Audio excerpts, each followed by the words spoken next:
Tidak hanya di ranah hiburan tanah air, Sigit Purnomo Said atau Pasha Ungu kerap digosipkan. Vokalis band Ungu yang kini menjadi wakil wali kota Palu, Sulawesi Tengah itu diterpa kabar tak sedap yang menyebutkan dirinya menggunakan uang rakyat untuk mengontrak rumah jabatan seharga 1 miliar rupiah. Pasha yang dijumpai di rumah pribadinya di kawasan Cipane, Bantar Kambing, Bogor, coba mengklarifikasi isu yang sedang kencang menerpanya. Saya menyayangkan sekali sebenarnya, tapi ya sudah, kalaupun harus saya jawab, ini klarifikasi bukan untuk Pak Ridwan. Klarifikasi ini untuk masyarakat Kota Palu, warga kami. Saya berharap warga Kota Palu bisa melihat secara jernih bahwa yang pertama adalah dengan anggaran kontrakan rumah wakil wali kota 1 miliar itu udah ngaco ya. Jadi apa yang disampaikan oleh Pak Ridwan ya, anggota dewan dari Komisi 2 kalau saya nggak salah. Statement ini saya kira muatan politisnya lebih tinggi daripada kontennya. Di kesempatan kemarin, Pasha juga menegaskan pada awal menjadi wakil wali kota Palu, dirinya memang mengontrak rumah untuk ditempati. Namun tidak seharga 1 miliar, hanya kisaran 50-60 juta rupiah. Gimana ceritanya kontrakan yang hanya 50-60 juta bisa jadi 1 miliar, ini gimana ceritanya? Kan begitu. Ini harus saya pulang ke Palu, insya Allah akan saya cross check itu. Kan itu kan penyewaan 6 bulan. Penyewaan 6 bulan, saya lupa, kalau nggak salah saya 50 atau 60 juta gitu. Selama 6 bulan, itu berarti kurang lebih dari Februari sampai Juli kalau saya nggak salah. Februari, Maret, April, Mei, Juni, Juli ya. Sampai Juli, udah. Itu rumah orang, ya udah kita tinggalkan gitu lah. Nah, pun belanja-belanja pernak-pernik TV dan lain sebagainya karena memang rumah itu kosong, ya kan? Ya itu pun kami usahain gitu loh. Dan sekarang pun sudah kita pindahkan ke Rujak, itu bukan punya saya. Itu punya negara lah kasarnya gitu kan. Nah, jadi toh itu kan tidak akan kami bawa. Hembusan kabar tak sedap yang pernah dirasakannya di panggung hiburan tanah air membuat Pasha lebih tahu bagaimana mengcounter isu yang melingkupinya di panggung politik.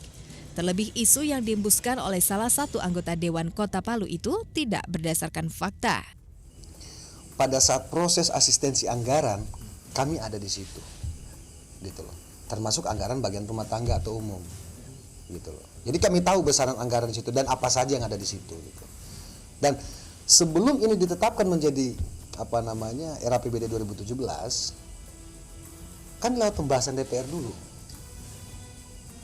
Nah, yang menjadi aneh kenapa statement ini keluar di bulan Januari gitu loh. Berarti kan artinya Pak Ridwan sudah pegang data bahwa tertuang di dalam anggaran 2017 kita ini untuk pembayaran kontrakan 1 miliar. Nah, sementara kami tahu itu tidak ada. Itu kan dulu tahun kemarin. Tahun kemarin pada saat sebelum atau persiapan pelantikan, ya saya kan memang tidak punya rumah gitu loh. Ada rumah orang tua, cuman karena waktu itu saya bawa anak-anak, istri segala macam, teman-teman pada ngumpul segala macam, kan saya takut rumah orang tua nanti malah jadi keganggu kan gitu. Makanya saya pilih ngontrak dulu. Kontraknya pun kita pakai dana swakelola gitu loh. Alias kita cari sendiri dananya kan gitu. Yang waktu itu berharapnya kita masukkan di anggaran perubahan kan begitu kan. Tapi tidak juga kan gitu. Nah di RAPBD 2017 pun juga tidak gitu. Pada kesempatan kemarin, Pasha memastikan dirinya tidak menggunakan uang rakyat untuk mengontrak rumah jabatan wakil wali kota Palu seharga 1 miliar rupiah. Sebab rumah yang ditempatinya kini adalah rumah jabatan wali kota Palu. Hari ini saya sudah duduk di rumah jabatan, sudah tinggal di rumah jabatan gitu kan. Nah, rumah jabatan yang saya tempati ini sebenarnya rumah jabatan Bapak Wali Kota, Dr. Andus Hidayat MSI. Nah, cuman karena beliau menempati rumahnya sendiri, nah beliau minta saya supaya menempati rumah jabatan itu, kan begitu.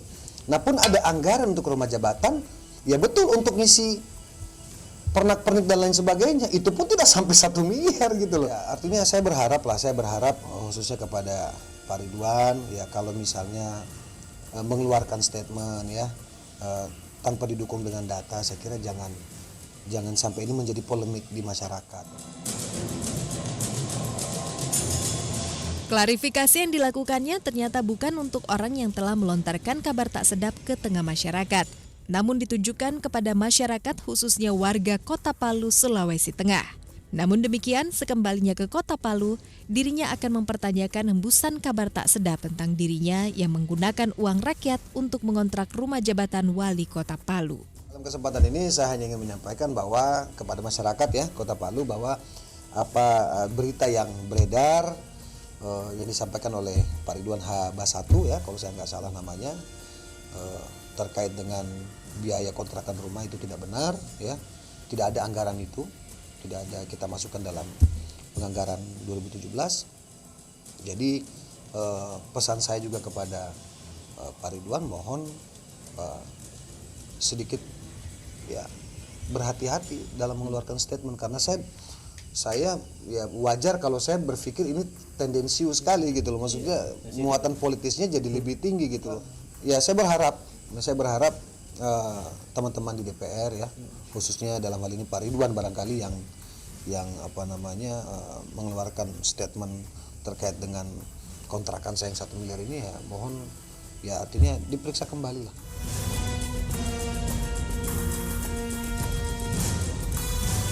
Dan keluarga, Datin Siti Nurhaliza juga mendapat kejutan ulang tahun dari sejumlah penggemarnya. Namun di balik rasa bahagianya, Datin sendiri mengakui jika kado terbesar dalam hidupnya adalah kasih sayang yang berlimpah dan tak lekang oleh waktu.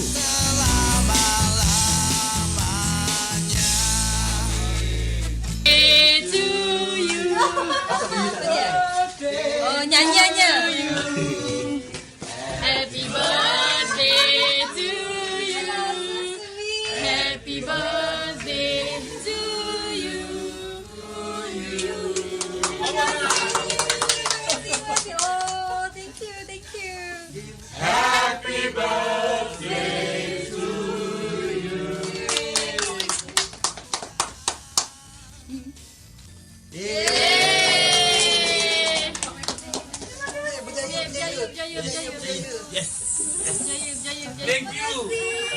Thank you.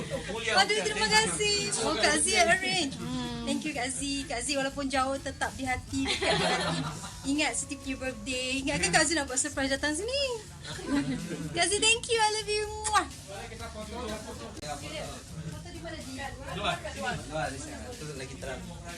Oh, kadonya piala rahasia, tapi kasih sayang itu yang paling penting. Ada target di tahun ini. Oke, Mas. Terus berjaya.